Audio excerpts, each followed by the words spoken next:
During our family trip, my daughter-in-law yelled at the hotel receptionist, "Don't talk to the old woman. She's just the help." My son laughed. Little did she know I owned the place. What I did next left her trembling. I'm glad you're here. Stick with me until the end of my story, and let me know what city you're watching from so I can see how far it reaches. I had been looking forward to this trip for months. At 72 years old, opportunities to spend quality time with my son Jay and his family didn't come around often. When he suggested a week in Miami, my heart swelled with hope. Maybe I could finally get close to Valentina, my daughter-in-law, who had kept her distance during the 5 years they'd been married. The 4-hour drive to the coastal paradise resort was filled with Jay and Valentina talking about spa treatments, tea times, and expensive dinners, as if I weren't even there. Every time I tried to join in, asking about the kids, or suggesting something we could all do together, Valentina would give me a short answer, and Jay would ignore me completely. I should have seen the red flags, but I wanted so badly to mend our family bond that I didn't care. The Coastal Paradise Resort was one of my greatest achievements, though my family had no idea. After my husband passed away when Jay was just 12, I built my hotel business from the ground up. I started with one small bed and breakfast, working 18-hour days, scrubbing floors, and managing reservations. Little by little, I grew it into 17 properties across 3 states. I always kept my business separate from my family, wanting Jay to love me for who I was, not for my money. Arriving at the grand entrance, a familiar pride swelled in my chest as I saw the perfect gardens and the uniformed valet rushing to greet guests. It had taken me 3 years to buy Coastal Paradise and another 2 to renovate it to perfection.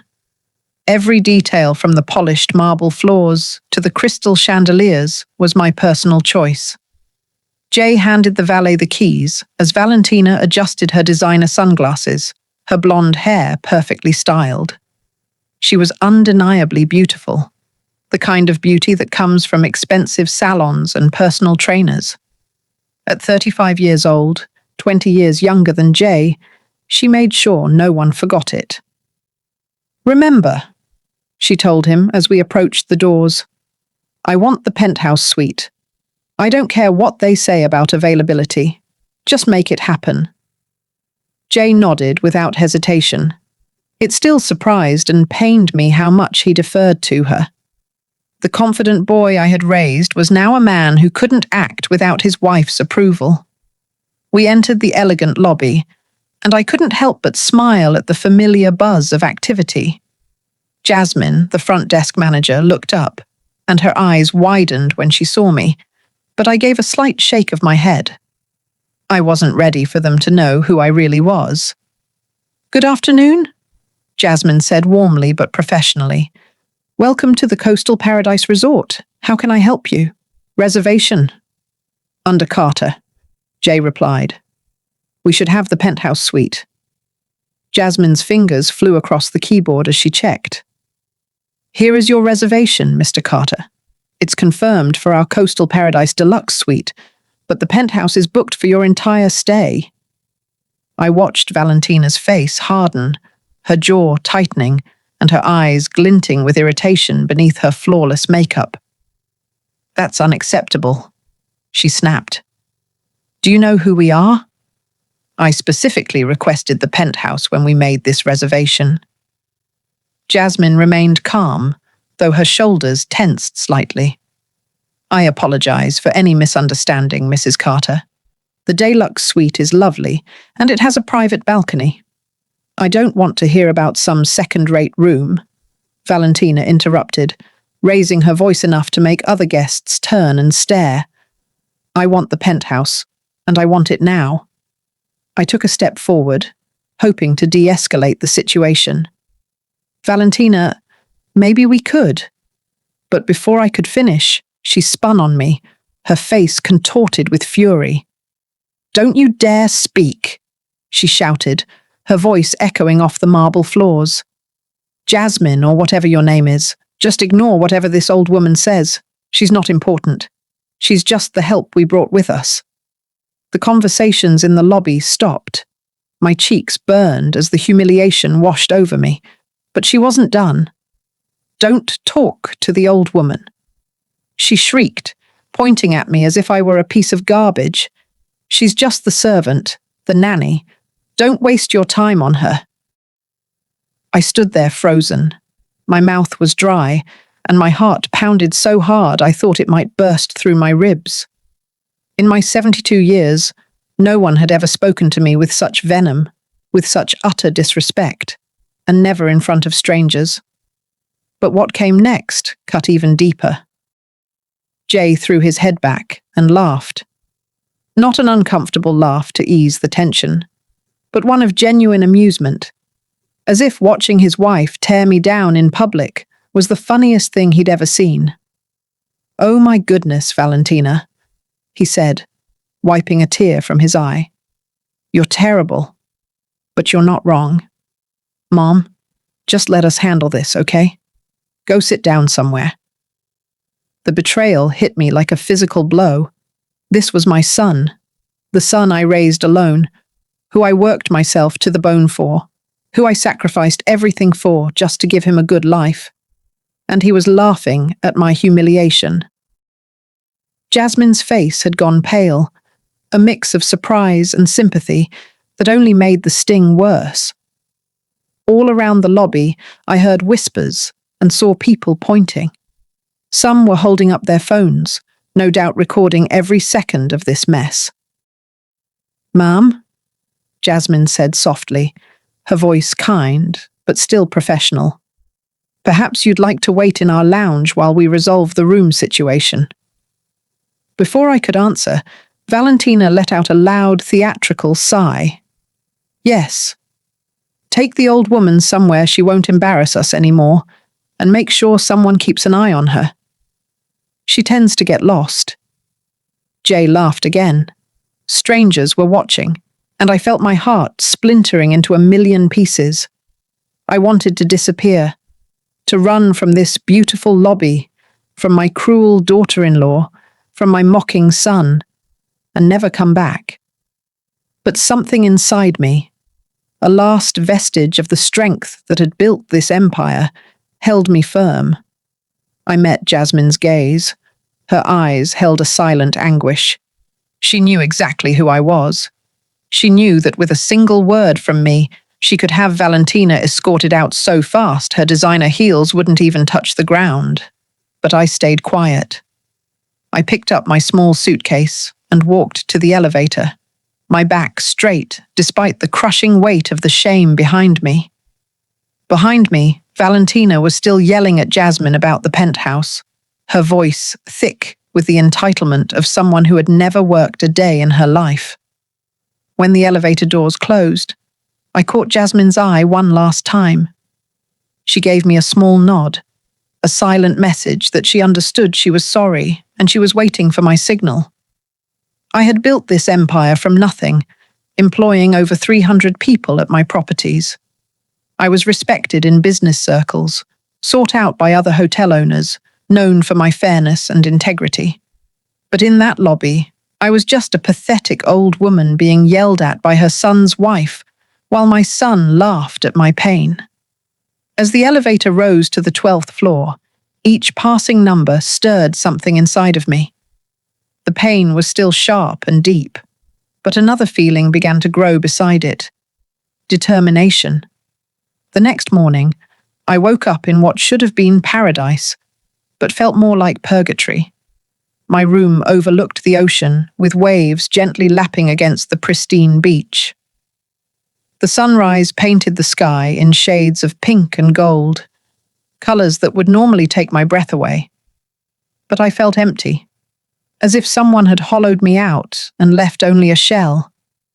I had barely slept. Every time I closed my eyes, I could hear Valentina's mocking voice. "She's just the help." Jay's laughter replayed in my head as I wondered if I could have handled things differently, though deep down I knew the real problem wasn't my reaction. The truth was, my own family treated me like I didn't matter. A soft knock on the door broke through my thoughts. When I opened it, Jay was in the hallway.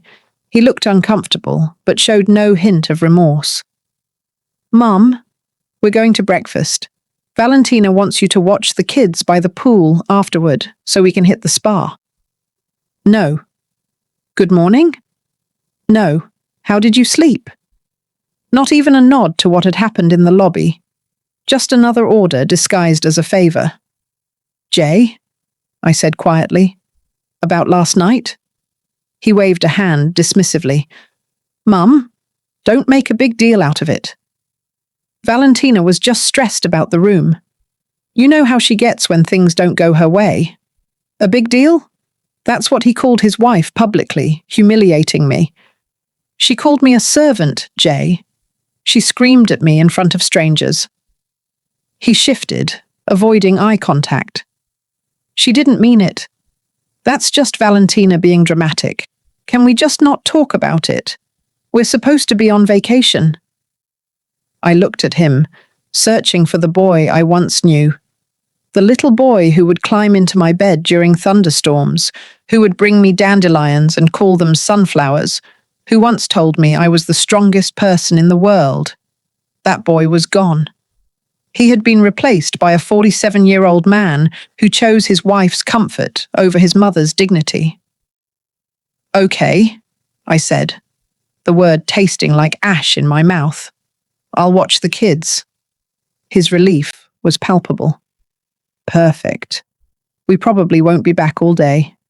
Spa first, then lunch, maybe some shopping. That's fine, right?" Of course it wasn't fine. I had imagined this trip as a time for family, to get to know my grandchildren and feel like I belonged. Instead, I was being reduced to an unpaid nanny. But I nodded. Saying no would only cause a scene, and I had learned long ago that keeping the peace was more important than speaking up. The dining room was filled with vacationers enjoying their meals. Valentina had managed to get a table by the window, the best spot in the house, and she was already barking orders at the staff as if she owned the place. "I want fresh squeezed orange juice, not that junk from concentrate," she told our waiter. A young man named Terrell, I remembered from other visits. "And make sure those eggs are cooked exactly 3 minutes, not a second more or less." I could see Terrell trying to maintain his composure, but the tension in his eyes gave him away. I had trained my staff to provide top-notch service, but Valentina was testing even their patience. My grandchildren, Zuri and Deshawn, ages 8 and 10, were sitting silently at the table, eyes glued to their tablets. They barely looked up when I approached. "Good morning, sweetie," I said to Zuri, reaching out to tuck a stray piece of hair behind her ear. But Valentina's hand shot out, stopping me. "Don't touch her hair. It was just styled yesterday, and I don't want it to get messed up." I pulled my hand back, as if I'd touched a hot stove. Zuri didn't even look up from her screen.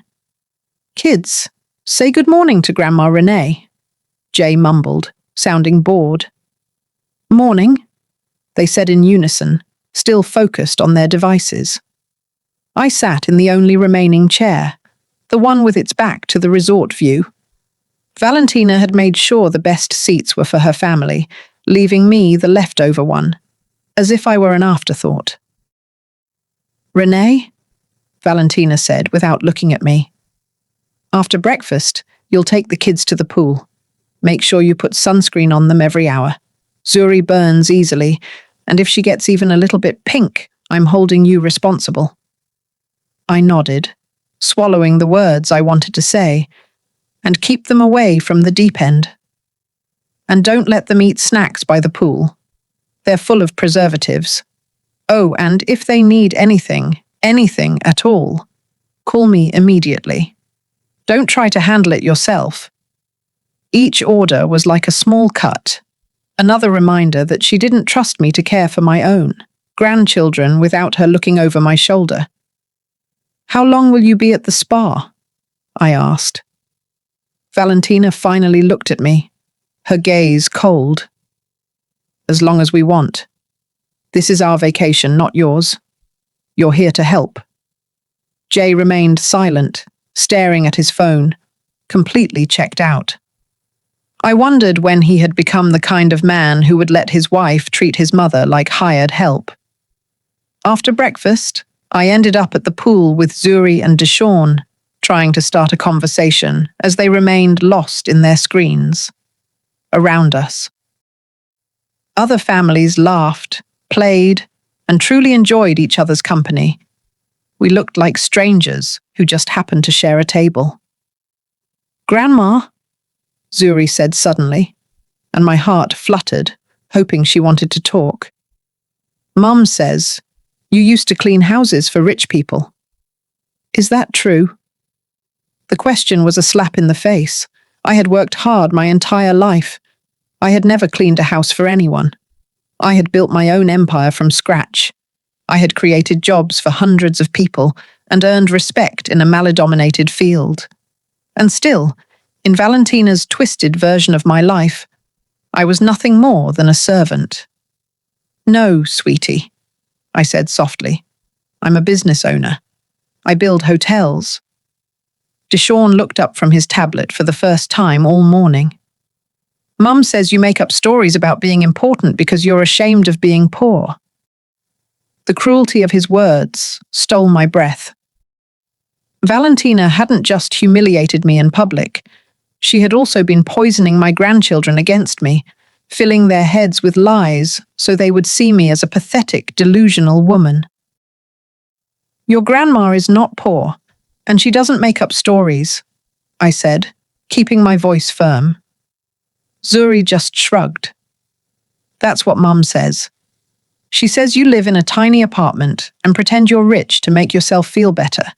In reality, I lived in a penthouse overlooking the bay that was worth more than most people's entire net worth. But my grandchildren thought I was a pathetic old woman living in squalor and lying about my life. For the next 6 hours, I sat by that pool, watching children who barely looked at me while their parents enjoyed themselves at my expense. Other guests would chat with me now and then, and I would respond with short, polite answers, all while feeling more and more empty with each passing minute. When Jay and Valentina finally returned, they were radiant after spa treatments and an expensive lunch. Valentina's nails were freshly done, her hair perfect. She looked like someone who had spent the day being pampered, and she had at a spa I owned, with services I was ultimately paying for. "How were the kids?" Jay asked, without looking up from his phone. "They were fine," I replied. Because what else could I say? That they thought I was a liar and a servant. That their mother had deliberately destroyed any chance of a real connection between us? "Good," Valentina said dismissively. "You can watch them again tomorrow. We have golf in the morning and lunch with some friends we met at the spa." I watched my son nod along to her plans without asking if I cared, without thinking that maybe I wanted to spend my vacation doing something other than free childcare. That night, sitting alone in my room overlooking the ocean, I had worked so hard to make my own, I finally saw the truth. This wasn't a family vacation. It was a business trip where I had been cast in the role of the help. Except instead of being paid, I was footing the bill for the privilege of being treated like trash. But as I sat in the dark, listening to the waves crash against the shore, something inside me started to shift. The pain was still there, deeper than ever. But now it was joined by something else. Pure, sharp anger. Anger at being taken for granted, at the lies, at being treated like I was nothing when I had built everything. As of tomorrow, I decided things were going to change. The third day of our vacation started just like the first two, with Valentina dictating my to-do list, while Jay sat by, nodding along like a compliant assistant. This time they had a day trip planned to a nearby wine country, and I was to stay with the kids. "Make sure they have lunch at exactly noon," Valentina said, carefully applying lipstick as if performing delicate surgery. And Zuri gets cranky when her sugar drops, so have the granola bars I packed ready. I wanted to remind her that I had already raised one child, that I knew how to take care of kids, but I'd learned that standing up for myself only led to longer lectures and more subtle put-downs. We'll probably be back around 6, Jay added, without looking up from his phone. Maybe later, if traffic's bad. As they got ready to leave, I overheard Valentina on the phone using that fake syrupy sweet tone she used when she thought she was being clever. No, we can't do dinner again tonight. I'm stuck with the kids. I know it's ridiculous, but it's just for a few more days. Trust me, once this is all sorted out, we won't have to deal with this anymore. A chill ran down my spine. The way she said once this is all sorted out didn't sound like she was just talking about the vacation ending. After they left, I took the children to the hotel's kids club, a program I had created myself to give families more flexibility during their stay. The counselors were amazing with Zuri and Deshawn, and for the first time since we'd arrived, I saw them laugh and play with other kids their age. With a few hours to myself, I walked around the property. It had been years since I had seen my hotel from a guest's perspective instead of an owner's, and I wanted to get a real feel for how things were going. That's when I overheard the conversation that changed everything. Walking past the pool bar, I recognized voices coming from one of the private cabanas. Jay and Valentina were supposed to be at the wineries, but there they were, hidden behind the curtains, talking in hushed tones with another couple I didn't know. The thing is, Valentina was saying, she's getting old, and old folks don't live forever, if you catch my drift. A woman I didn't recognize laughed. Valentina, you're awful. I'm just being practical, Valentina responded. Jay's an only child, so we're going to get everything eventually. The only question is, how long will we have to wait?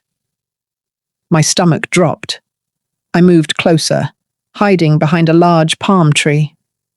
And what about Mrs. Renee? The unknown man asked. Doesn't she have any money of her own? Then I heard my son's voice, the voice I had once trusted completely. My mom?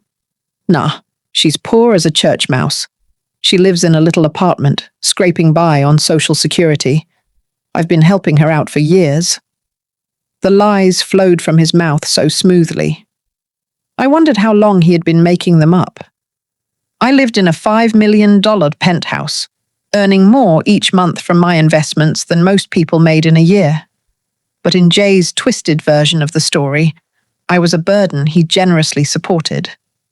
That's why this trip is so annoying, Valentina continued. We have to drag her everywhere because she can't afford anything on her own. It's like having a pathetic pet you can't get rid of. The other woman made a sound of pity. How awful for you. And I bet she thinks you'll take care of her when she gets really old and sick. Over my dead body, Valentina said with a malicious laugh. As soon as she needs any real care, she's going straight into a government-run home. I'm not turning my house into a retirement home for some useless old woman. I leaned against the palm tree to keep my balance. They weren't just talking about letting me die naturally. They were planning to get rid of me the moment I became an inconvenience. But Jay's next words were the ones that shattered me. The funny thing is, she still thinks she's important, he said, his voice filled with cruel amusement. She tells these crazy stories about owning businesses and being successful. It's almost sad how delusional she is. Early onset dementia, the unknown man asked. Maybe, Jay said. Or maybe she's just desperate to believe she matters. Either way, it's embarrassing. Yesterday, she even told the kids she owns hotels. Hotels? Can you imagine? They all laughed, and the sound cut through me like shards of glass.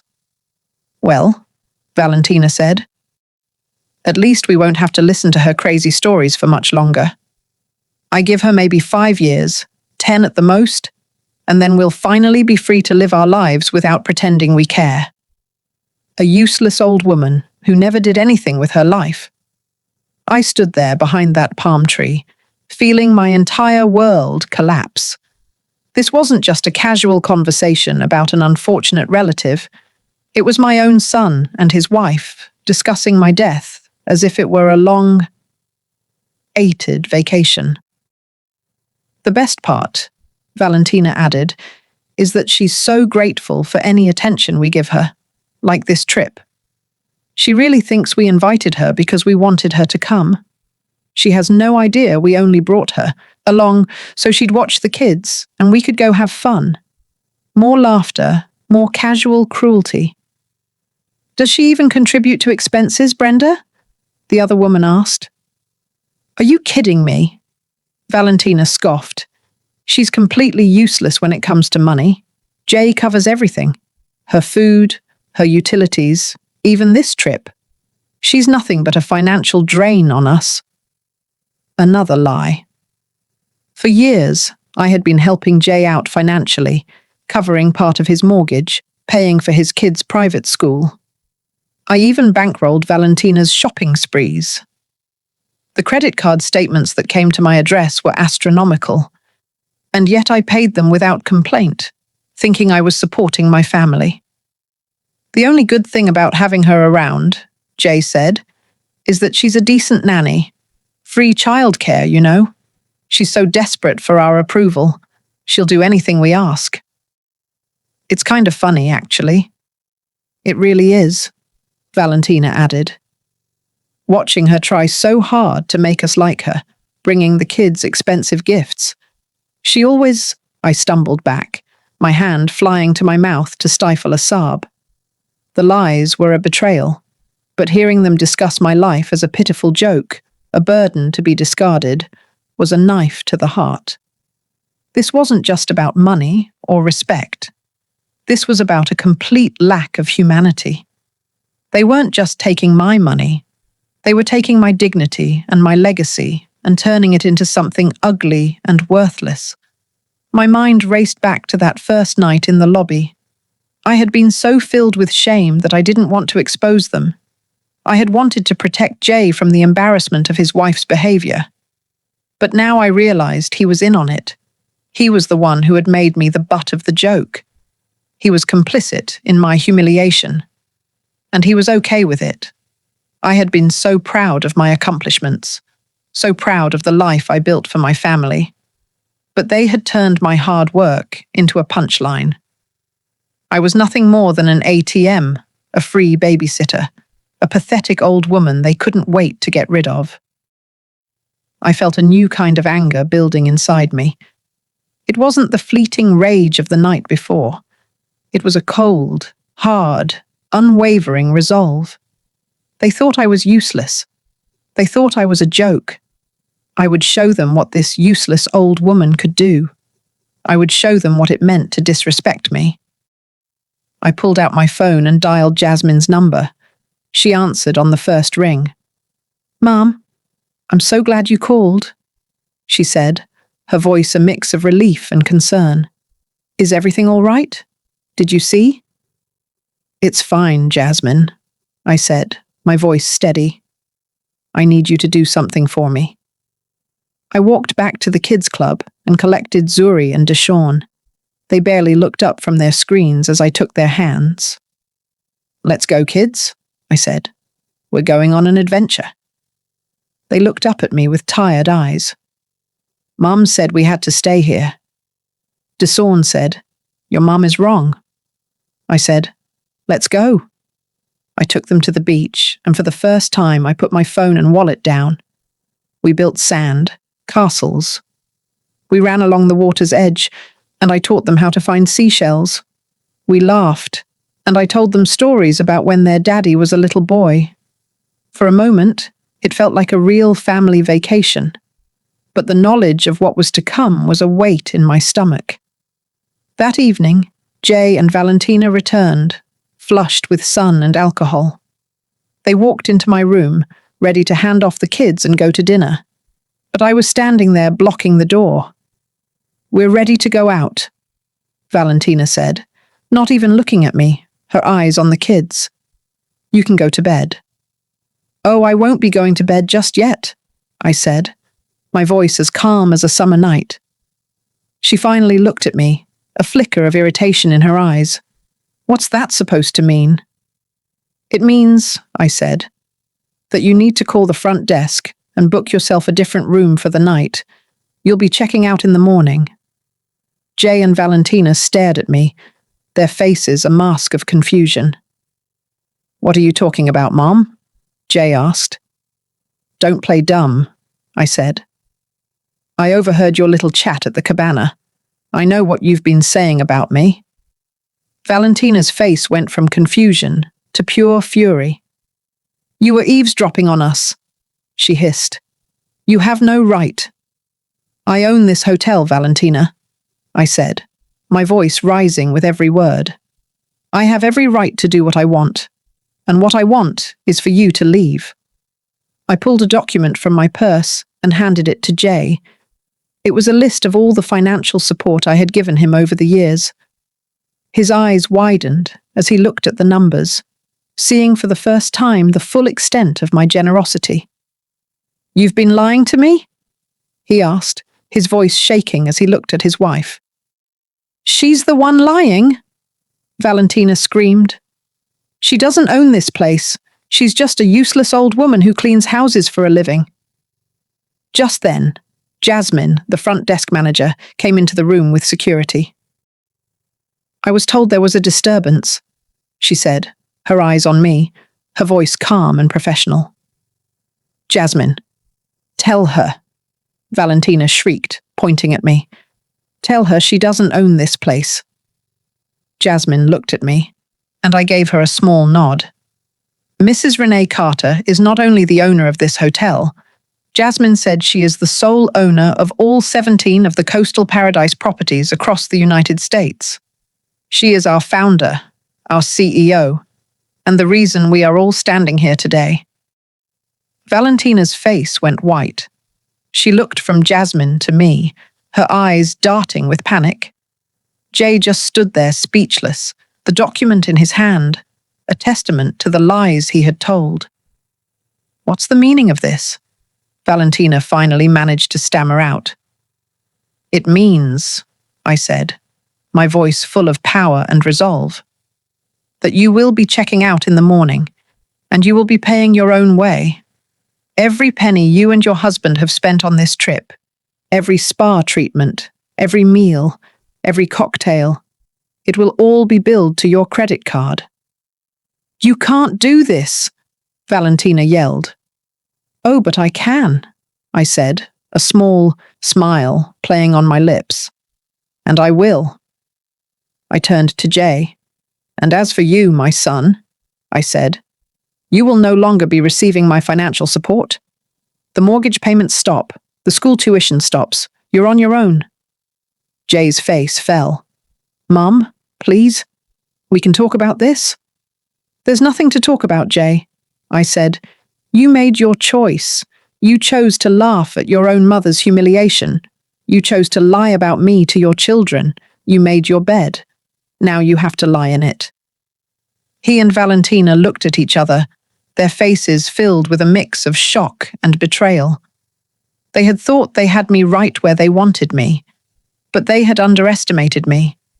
They had no idea that the useless old woman they mocked was the one who held all the cards. That night, for the first time in years, I slept soundly. I went to bed knowing I was loved and respected, and every morning I woke up excited for the day ahead. It took me far too long to learn that being alone isn't the same as feeling lonely, and that sometimes the family you choose is stronger than the one you're born into. Jay and Valentina thought they were teaching me a lesson when they shamed me in that hotel lobby.